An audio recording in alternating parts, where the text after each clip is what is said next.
Align Business Advisory Services is a disruptive M&A consultancy serving middle market companies. While the company is based in Winter Park, Florida, Align has achieved consistent 250% year-over-year growth as a leading advisory to entrepreneurs and mid-sized companies seeking to raise capital or an exit. Acquisitions International named Align Business Advisory Services the best mid-market M&A consultancy of 2019 and 2020, and the firm's team spans every major market region of the U.S. and comprises seasoned CPAs, MBAs, corporate executives, and financial professionals. Industries served include healthcare, consumer products, food and beverage, manufacturing, industrial services, and business services. And their network of acquirers and investors includes Goldman Sachs, Google, KKR, Bain Capital, Bank of America, Microsoft, Salesforce, and more. Align's founder, Dena Jalbert, was just named an emerging leader by M&A Advisor magazine and was also named one of the top 50 women in mid-market M&A by Mergers and Acquisitions magazine. So welcome. That is quite a resume there. Congratulations. Thank you. Thank you very much. So tell me a little bit about how you got started and a little bit more in depth about what Align is doing. Sure. You know, I started my career as a CPA only because Warren Buffett told me accounting was the language of business. So I figured if I could speak the language, there'd be something in it for me. But I was lucky enough to be able to find myself working alongside private equity investors who were making investments, growing businesses, and then subsequently exiting them. And over the years, I just saw that there was a plethora of entities they were sitting across the table from that didn't have the right advisory group. They were leaving money behind, not taking the right transactions, and that never sat well with me. I knew there was an opportunity to do that better. So that's really where we came in. So we serve, lower and mid-market companies across the industries you just mentioned who are looking for their first liquidity event and trying to figure out what that next chapter looks like. And you've done $2 billion worth of transactions, I guess? We have. Explain that. Yeah, so it's a lot of transactions, especially when you're thinking, the lower and mid-market. But there's so much capital chasing these assets. It really was born out of the 2008, 2009, financial crisis. Those were the only deals that were happening. It was an illiquid recession. There was no capital. There was no debt available. But these deals are smaller. They don't require as much financing. They certainly don't require a syndicate of lenders. So they were still going on. And what investors saw was like, hey, instead of buying $1 billion entity, why don't I go buy 20 to 25 smaller ones, consolidate, bring those economies of scale together, and then exit it for $1 billion in the future. And so because of that activity, there's just so much money chasing good assets. So we've been really busy and trying to help those folks find that and spend the next $2 billion. And that's a nice hedge too. That way you're not exposed to just one company. You've got a little bit in 20 companies. That's exactly right. And also these are industries and businesses that people need to consume. So you think about COVID when they kind of coined them the essential business.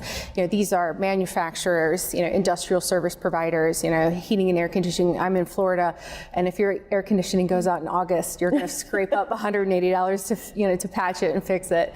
And so in healthcare, these are sectors that have free cash flow going all the time, regardless kind of what's going on in the macroeconomic backdrop. And so by virtue of that, if you consolidate 25 of those, you have a really substantial scale in terms of ongoing free cash flow, which is obviously valuable to the investment community. Very interesting. How do you see the M&A market in 2024, particularly in these middle market companies that you deal with? Great question. It's going to be a really robust year. So 2020 and 2021 were anomalies. There's helicopter money. There was, so much stimulus. So those were kind of anomaly years. But 23 and 24 have actually outpaced pre-pandemic M&A volume for low and mid-market M&A. And that's because, as I mentioned before, there's quite a bit of dry powder, a lot of capital chasing those assets. Similarly, you're seeing public corporations and even your larger privately held organizations look for growth to kind of recap losses from 20 to 22. And so everybody's looking for M&A opportunities. You combine that with an aging baby boomer population, 70% of small and mid-sized companies are actually owned by that generation.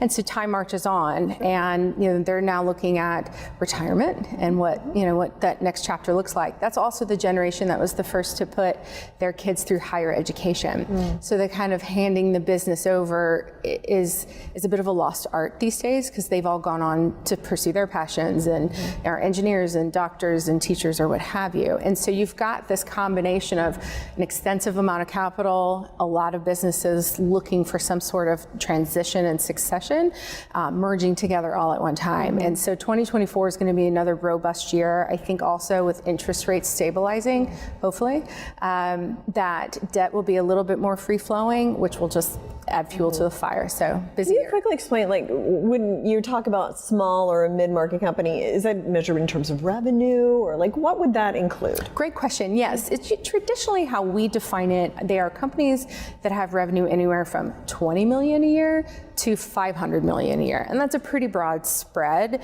But the characteristic that they all traditionally have is that they are founder or family owned. These are usually companies that are looking at their first liquidity event, external liquidity event. They've bootstrapped and grown over the years, strong free cash flow, but now are hitting that precipice. The company needs to go on and grow either with or without them, and what does that look like? Yeah. What kind of questions should executives ask if they're looking at some kind of capital raise or an exit or going through the process? Because these are traditionally founder-owned businesses, there tends to be a bit of a lack of strategy. It's more reactive because there's all that money chasing good assets. They're receiving phone calls and letters and solicitations, asking them, hey, if you want to sell your business, we'd like to help you. And so some business owners, we're all entrepreneurs, and I like to say a hustler from time to time, so you always want to listen to those conversations. However, you're reacting to the market. So the biggest piece of advice, and I would say the way that we help clients the most, is really designing a strategy. Where can the business go and grow? What do you want as an individual or a family, your life to look like? Do you want to stay on for a while? Are you ready to retire or relinquish the reins? Or is there some hybrid of that? Do you have key management in place, and what do they want? And they're just as much as a part of this as an owner is. And so that strategy is pretty all encompassing. And then you also have to look at the market and timing. If the market is strong and there's activity in your space, you're going to want to be proactive and do it then versus waiting till some undefined point in time. Right. So strategy is probably the number one thing I think our clients could focus on. That makes sense. What are the challenges for these businesses that you see over and over again? Traditionally, because they are smaller, I always like to say they're not small business, but they're also not public enterprises. So they wedge in the middle, and they all have varying levels of financial and operational sophistication. What I mean by that are strong financial controls, operational policies and procedures, things that you would obviously see in much larger organizations. But because they're smaller, a lot of entrepreneurs can still touch everything, so they feel as if they're in control of that. However, the external market is looking for those things because they're a signal of risk mitigation. So one of the things we coach a lot of our clients on is get your books clean, have them audited, have them consistent, have a CFO, have a great team of leaders, have operational structure in place and redundancy, and it just makes you all the more marketable, and will help you go through a transaction much more seamlessly as well. Because that's one thing to have someone want to buy your business. The other is to actually see the money wired into the account at the end of the day too. So yeah. And what excites you about Align for 2024? Growth. So we have, as you mentioned in the introduction, we've grown almost 250% year over year, and we're planning to outpace that for 2024 as well. We're adding to our team. We're based in Florida because it's warm there, but we have team members all across the country and serve really any market in the nation. So we want to create more density. And the reason for that is there are just so many businesses that need to take advantage of the opportunities present to them today.